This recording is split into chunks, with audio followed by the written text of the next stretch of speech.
Before the palaces and the popes, there was just money. Specifically, the problem of how to make more of it without getting excommunicated. Meet Giovanni di Bici de' Medici, the founder of the family bank. He wasn't a noble, just a guy who was really good at financial loopholes. The church considered usury, charging interest on loans, a mortal sin. So Giovanni's bank didn't offer loans. It offered discretionary deposits. You'd deposit your money, and the bank would give you a gift for your generosity. A gift that just so happened to look exactly like interest. They also mastered currency exchange, taking a tiny slice of every transaction. It was the 15th century equivalent of service fees, and it built an empire. Giovanni's son, Cosimo, inherited the money and an almost comical ambition. He was so influential that Florence's ruling families, the Albizzi, got nervous and exiled him in 1433. This was a huge mistake. From Venice, Cosimo, the godfather of Florence, simply called in his debts. He used the Medici bank's vast network to trigger a capital flight that brought the Florentine economy to its knees. A year later, he was invited back as a hero. Cosimo never held a major public office. He didn't need to. He controlled Florence by rigging the electoral system through a process called scrutinies, ensuring only his supporters got into power. He ruled from behind the curtain, a puppet master, pulling the strings of the republic with threads of gold. So, you've subverted a republic and your fortune is built on ethically questionable banking. What do? You rebrand. Cosimo and his descendants launched the most successful public relations campaign in history, which we now call the Renaissance. They poured money into art and architecture. They paid Brunelleschi to build that absurdly large dome on the Florence Cathedral. They commissioned Donatello to sculpt a bronze David, the first freestanding male nude since antiquity. It wasn't just about pretty things. Every chapel, every painting, every library screamed, "We are powerful, we are pious, and we are definitely not the shadowy oligarchs who secretly run this city."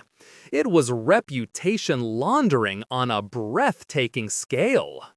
By the time we get to Cosimo's grandson, Lorenzo, the family business was less about banking and more about maintaining the illusion of magnificence. Lorenzo the Magnificent was a brilliant politician and diplomat, but a terrible banker. The family fortune was dwindling thanks to bad loans to monarchs who had no intention of paying them back. So, where did he get the money to fund his lavish lifestyle and endless artistic projects? From the state, of course. He treated Florence's public treasury like his personal checking account, quietly diverting funds to cover the bank's losses.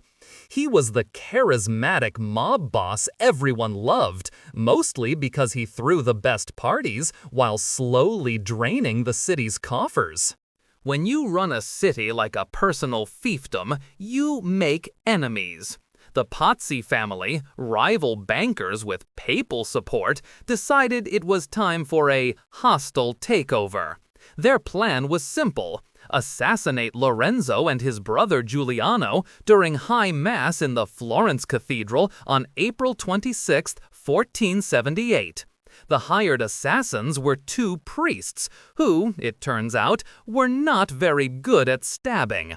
They managed to kill the handsome Giuliano, but Lorenzo fought them off with his sword and escaped into the sacristy.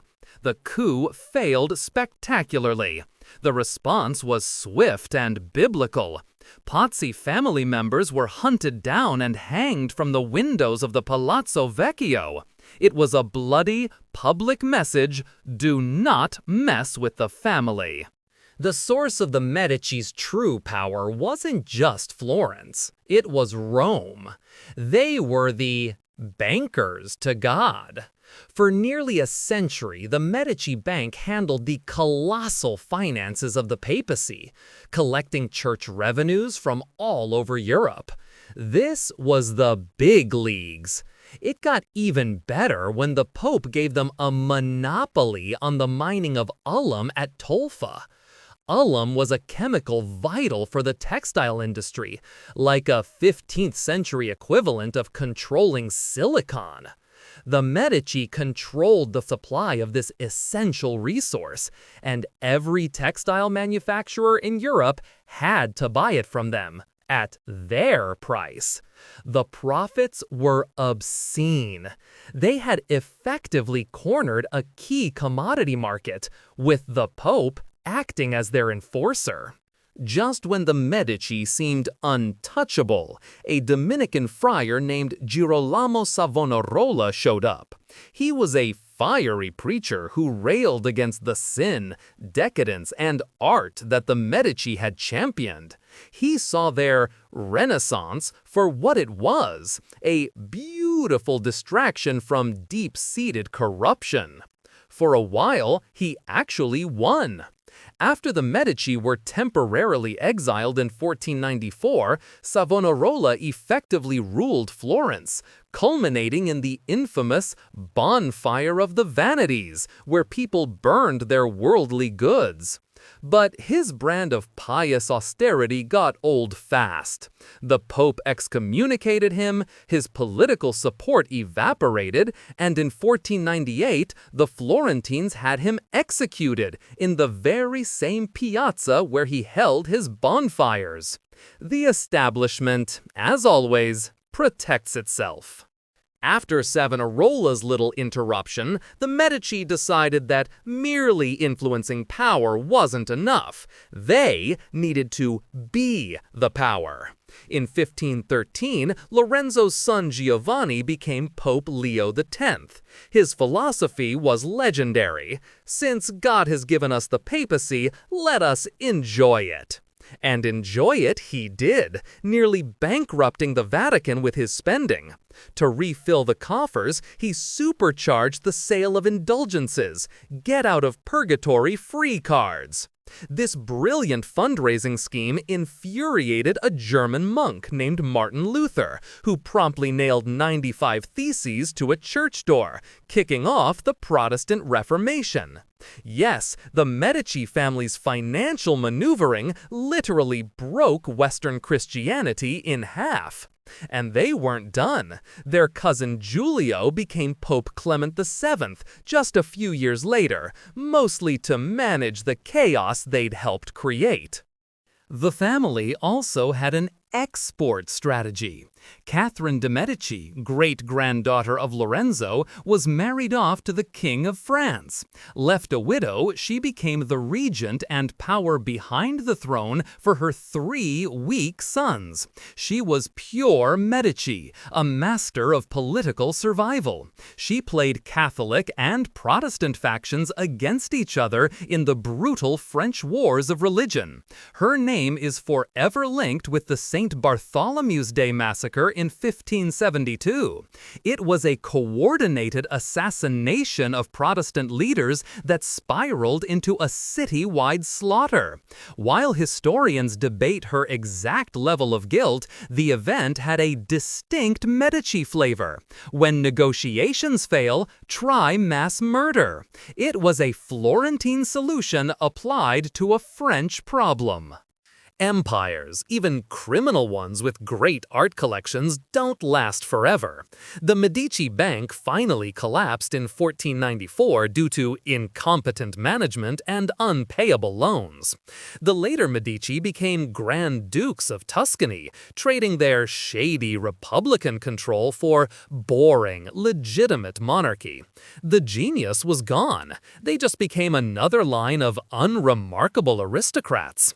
The final final, perfect irony came with the last of the line, Anna Maria Luisa de Medici. In 1737, she signed the Family Pact, bequeathing the entire mind-boggling Medici art collection to the state of Tuscany, on the condition that it never leave Florence. So the tools of their greatest PR campaign, the things they used to buy legitimacy and power, became their only real legacy. They built a criminal empire, and all we have left is the beautiful, expensive cover story. If you enjoyed this video, please like, comment, and subscribe to our channel for more historical insights. Thanks for watching, nerds!